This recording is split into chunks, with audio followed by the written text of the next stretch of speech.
What's up guys? Today we'll be checking out Thor Love and Thunder on 4K Disney+.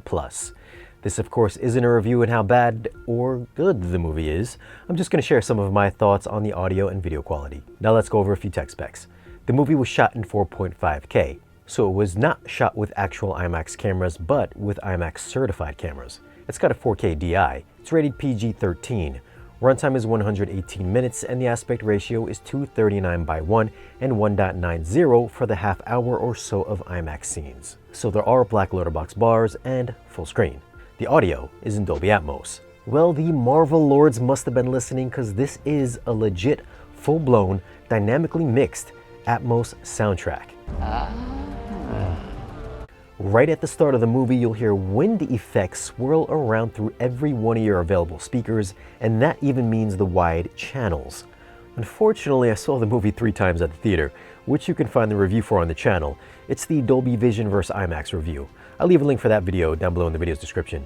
But I did take some mental notes on what I heard at the theater and everything that took place in the top speakers, and it sounded exactly the same here. At about 5 minutes in, there's a bunch of voices that bounce around in the front soundstage, and at one point there's even a voice that sounded like it came right above me over my right shoulder.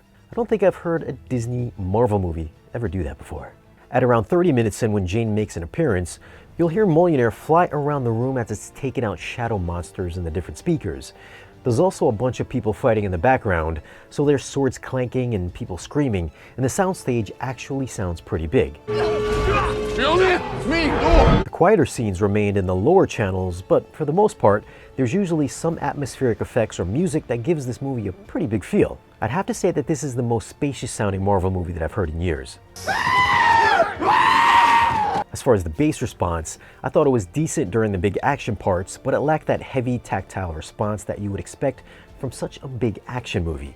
It could be because it's a digital stream and that it's compressed, so the disc version could possibly sound a lot better. The part with Jane doing the hammer smash towards the end did have some pretty good impact though. If you're new to the channel and you're into new movies and audio and video gear and want to see more content like this, be sure to tap the subscribe button for new weekly videos. Yes, this movie does have IMAX enhanced scenes on Disney+, so that means it probably won't on physical media. Now, one part of the IMAX enhanced spec is DNR. There are some moments where I felt the image had a slightly overly smooth look to it, as if there was a very light spattering of noise reduction, which I noticed with certain scenes that took place in Zeus's palace. Some of those far-field shots had a waxy appearance where the fine detail looked like it was scrubbed away. Again, this could be because it's a digital stream, so we'll have to see what the physical disc looks like. Although for most folks, they probably won't care because it is an IMAX shot and it does take up the entire screen. So none of those horrible black bars. Of course, not every scene looks like Terminator 2 or Forrest Gump. It's actually pretty detailed. Close-up shots looked fantastic with plenty of fine details such as pores and wrinkles, and the costumes looked super clean as if they came fresh out of the prop shop in pristine condition. The digital effects were equally as impressive, although with how clean and sharp this transfer is, it's easy to tell that Jane has got some stellar CG arms. So cool. Who's so cool? Huh? The buildings are cool. As for the HDR in Dolby Vision, this is a bright transfer from start to finish. Colors have that bright, heavily saturated vividness that'll really show off your display. Specular highlights look fantastic during the kid fight with all those electrified weapons and lightning jumping off the screen, and the flames and explosions will definitely make you squint. Hurrah!